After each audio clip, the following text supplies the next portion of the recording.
IUPAC red मामले में CM ममता को सुप्रीम कोर्ट से नोटिस। ईडी के खिलाफ एफआईआर पर रोक का फरमान। बीजेपी बोली दीदी का शासन जंगल राज का प्रमाण है। 3 फरवरी को मामले में अगली सुनवाई।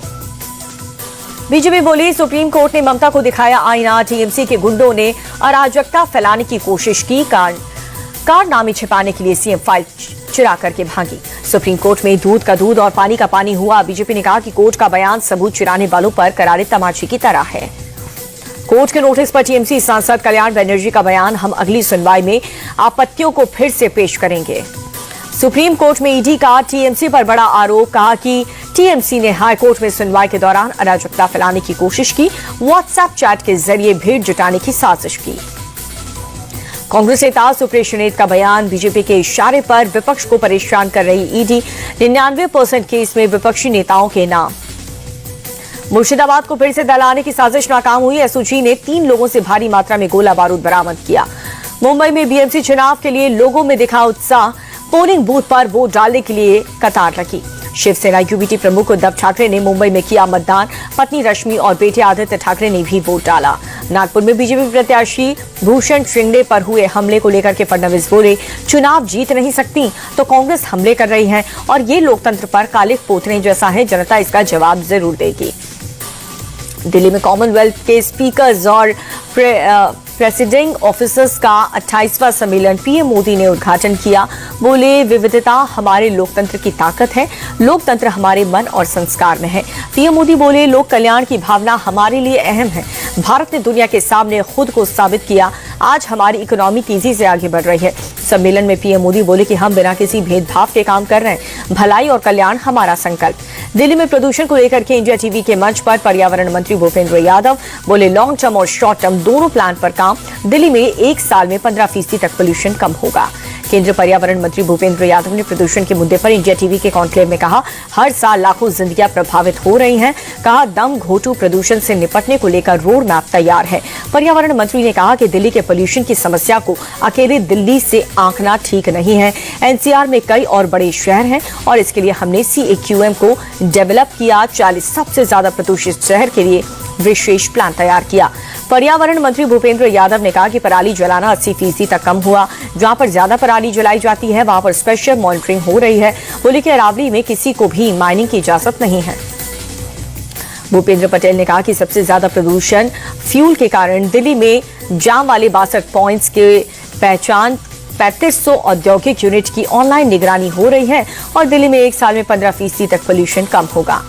इंडिया टीवी कॉन्क्लेव पोल्यूशन का सोल्यूशन में बोले दिल्ली के मंत्री मनजिंदर सिंह सिरसा। डस्ट मैनेजमेंट पर सरकार का फोकस। प्रदूषण फैलाने वाले उद्योग पर बरत रहे हैं सख्ती। मनजिंदर सिरसा ने कहा कि दिल्ली की रेखा गुप्ता सरकार में सार्वजनिक परिवहन के उपयोग पर दिया जा रहा है जोर। इलेक्ट्रिक वाहनों को बढ़ावा दिया जा रहा है। इंडिया टीवी कॉन्क्लेव में सिरसा ने किया बड़ा दावा। कहा कि हमने दिल्ली से 45 एकड़ से ज्यादा जगह से कूड़े के पहाड़ हटाए हैं। प्रदूषण के विरुद्ध सरकार का युद्ध जारी है। इंडिया टीवी के खास कॉन्क्लेव पोल्यूशन का सोल्यूशन में देश के बड़े पल्मोनरी डॉक्टर्स भी हुए शामिल। मैक्स हेल्थ केयर के डॉक्टर्स विवेक नांगिया ने प्रदूषण को बताया बेहद खतरनाक। बोले अच्छे क्वालिटी के मास्क का करें इस्तेमाल। डॉक्टर विवेक नांगिया के मुताबिक एयर पोल्यूशन के चलते केवल लंग्स ही नहीं शरीर के सभी ऑर्गन को होता है नुकसान। PM 2.5 का बढ़ा हुआ लेवल शरीर में कई बीमारियों को देता है जन्म। मेदांता अस्पताल के चेस्ट सर्जन और लंग्स ट्रांसप्लांट करने वाले सीनियर डॉक्टर अरविंद कुमार के एयर पोल्यूशन को कोरोना से भी ज्यादा खतरनाक बताया।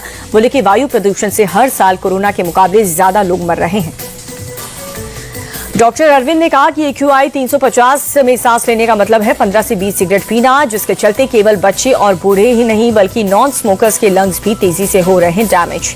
एम्स के सीनियर डॉक्टर विजय हाडा ने कहा कि प्रदूषित हवा में रोजाना सांस लेने से हमारा लंग्स रोजाना हो रहा है डैमेज।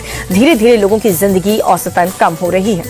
डॉक्टर विजय हाडा के मुताबिक दिल्ली के पोल्यूशन में एयर प्यूरिफायर भी कम असरदार है। ज्यादा पोल्यूशन के वक्त बाहर न निकलें। हेल्दी और फ्रेश फूड पर ज्यादा ध्यान देने की कही बात। कपिल मिश्रा वीडियो मामले में बीजेपी को बड़ा झटका लगा। फॉरेंसिक जांच में वीडियो से छेड़छाड़ के सबूत मिले। जालंधर कोर्ट ने सभी सोशल मीडिया प्लेटफॉर्म से हटाने के निर्देश दिए। जन्मदिन पर पूर्व सीएम मायावती का बड़ा ऐलान, 2027 का विधानसभा चुनाव अकेले लड़ने की घोषणा की। लोकसभा चुनाव भी अकेले लड़ेगी बीएसपी। मायावती ने कहा कि आगे के चुनाव के लिए अब किसी के साथ गठबंधन नहीं करेंगे। अलायंस से बीएसपी को फायदा नहीं होता, लेकिन जो हमसे गठबंधन करता है उसे फायदा होता है। 78वें सेना दिवस के मौके पर जयपुर में परेड का आयोजन हुआ। सीएम भजनलाल शर्मा परेड में हुए शामिल।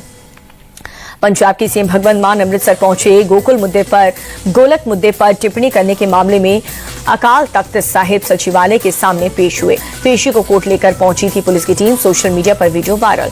मथुरा में पुलिस और बदमाशों के बीच मुठभेड़ हुई। एक बदमाश गिरफ्तार, साइबर फ्रॉड मामले में आरोपी था। हैदराबाद के पुन्नापुल दरवाजे के पास अज्ञात बदमाश ने मंदिर में तोड़फोड़ की। स्थानीय लोगों ने विरोध प्रदर्शन किया। इलाके में तनाव का माहौल, भारी संख्या में पुलिस बल तैनात।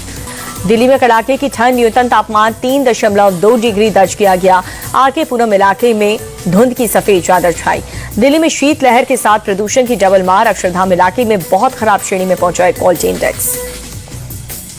आगरा में शीतलहर के साथ छाया घना कोहरा। धुंध की सफेद चादर में छिपा ताजमहल दीदार हुआ दोपहर। विश्व बैंक ने भारत की जीडीपी ग्रोथ के अनुमान बढ़कर के 7.2% किया। मजबूत घरेलू मांग और कर सुधारों का असर। 2026-27 में आर्थिक ग्रोथ दर घट करके 6.5% रह सकती है। स्विगी ज़ेप्टो ने भी 10 मिनट में डिलीवरी का दावा हटा दिया। सरकार के आदेश के बाद कंपनियों ने एक विज्ञापन बदला। एक दिन पहले ब्लिंकिट ने हटाया था। 2026 की शुरुआत होते ही मेटा का कर्मचारियों को झटका। कंपनी ने 1000 से ज्यादा लोगों को नौकरी से निकाला। एआई पावर्ड वेयरबल्स और फोन फीचर्स पर फोकस है।